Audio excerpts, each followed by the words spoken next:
A Superintendência da Zona Franca de Manaus completa hoje 50 anos de fundação. Na década de 80, a Suframa teve momentos áureos que influenciaram no desenvolvimento econômico de Manaus, mas que também contribuíram para o crescimento desordenado da cidade. Hoje, o setor industrial de Manaus luta para sair da crise que atingiu todo o país. Novos investimentos começaram a aparecer e tudo indica que o polo deve voltar a contratar. Mas ainda há muitos desafios pela frente. É o que nós vamos ver agora na reportagem. Na década de 60, o governo federal tinha um objetivo claro: inundar a floresta amazônica com desenvolvimento.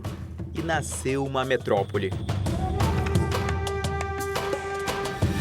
Manaus ganhou uma zona franca, explosão da indústria e do comércio. A sinfonia do progresso conduzida por um maestro, a Suframa. A superintendência criada para proteger e fortalecer o polo industrial completa 50 anos. Os especialistas não têm dúvidas. O modelo econômico deu certo.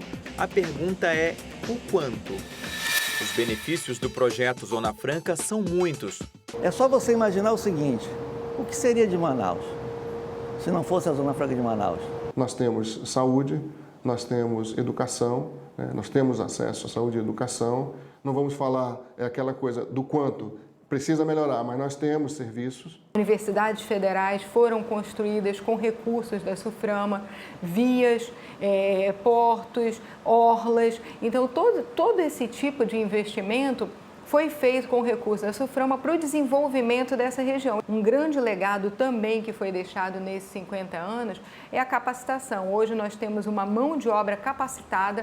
Outro legado é a preservação da floresta ao longo das décadas, mesmo que essa não tenha sido a intenção inicial do governo. Seria uma ignorância, né, dizer que o modelo Zona Franca de Manaus, o projeto Zona Franca de Manaus, foi criado para que não se derrubasse mais árvores na Amazônia. Não é verdade.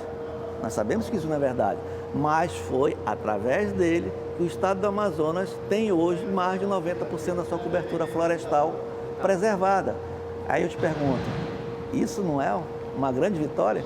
Grande Vitória, Nova Vitória, União da Vitória. As invasões se multiplicaram em Manaus, que até hoje sofre os prejuízos de um crescimento não planejado. Este professor estuda a ocupação do espaço urbano e diz que as autoridades cruzaram os braços justamente quando deveriam preparar a expansão da capital. Então houve apenas a preocupação em desenvolver a região, em povoar a região, mas não houve uma preocupação com as consequências que a cidade arcaria desse projeto, que a transformaria num espaço luminoso, que atrairia migrantes. Nós temos hoje uma metrópole que tem a expressão espacial, a expressão geográfica de uma cidade que mais que cresceu, ela inchou. Inchado também foi o lucro dos comerciantes nos anos 80, quando gente do Brasil inteiro veio a Manaus comprar produtos importados sem impostos. Para muitos, essa foi a fase de ouro da Zona Franca. O José, meu xará, é comerciante e trabalhou aqui, pegou a época áurea do comércio da Zona Franca. Peguei. As ruas do centro eram lotadas. Lotada, tudo, não tinha esses espaços aqui, não existia estacionamento.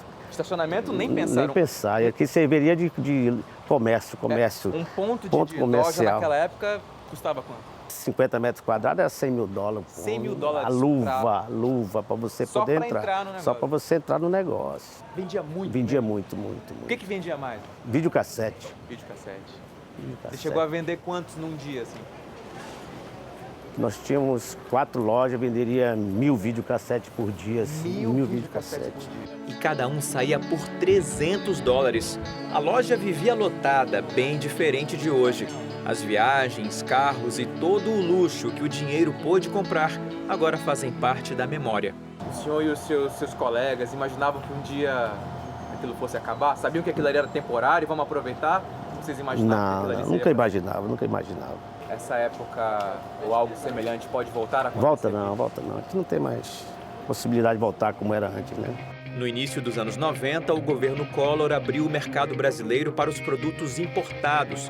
Manaus perdeu o turismo de compras. O polo industrial entrou em crise e levou anos para se readequar à nova concorrência. Quando as coisas pareciam entrar nos eixos, veio um incêndio. A sede da Suframa foi destruída em 1994. Seria o fim do projeto? Emanuel, um dos servidores mais antigos, estava fora de Manaus. Acompanhou tudo pelos noticiários e, ao voltar à superintendência, esperava encontrar destroços, mas teve uma surpresa. Quando eu cheguei aqui, a Suframa estava operando, né?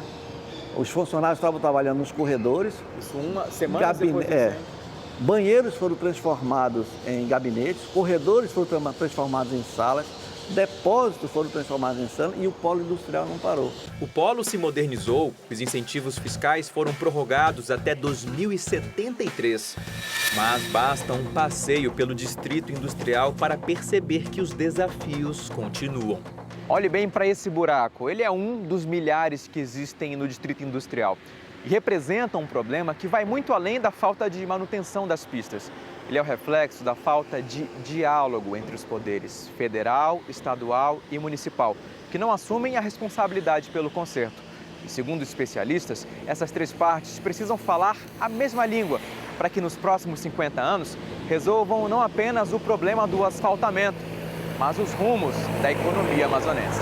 A mesma análise serve para o Centro de Biotecnologia da Amazônia. O CBA é estratégico para o futuro da economia amazonense, mas segue fechado por questões burocráticas. O CBA representa para o estado do Amazonas e para a Amazônia, né, uma possibilidade, né, de abertura de um segmento da economia que nós temos, teoricamente, um potencial. E o CBA já está aí há anos para ter um CNPJ. Eu penso que há uma falta de comunicação. A comunicação ela realmente precisa se fortalecer, mas tem sido dado assim, um encaminhamento nessa direção. Hoje o governo do estado está montando alguns grupos voltados para a área da indústria para desenvolver esse tipo de trabalho, para que possamos definitivamente, como foi bem colocado aqui, que seja necessário que caminhemos e falemos uma mesma linguagem. Para os próximos 50 anos, a Suframa tem a missão de explorar novas potencialidades regionais, levar desenvolvimento para o interior do estado e melhorar a logística, ou seja, fazer desta uma terra de bons negócios e que o lucro seja de todos os amazonenses.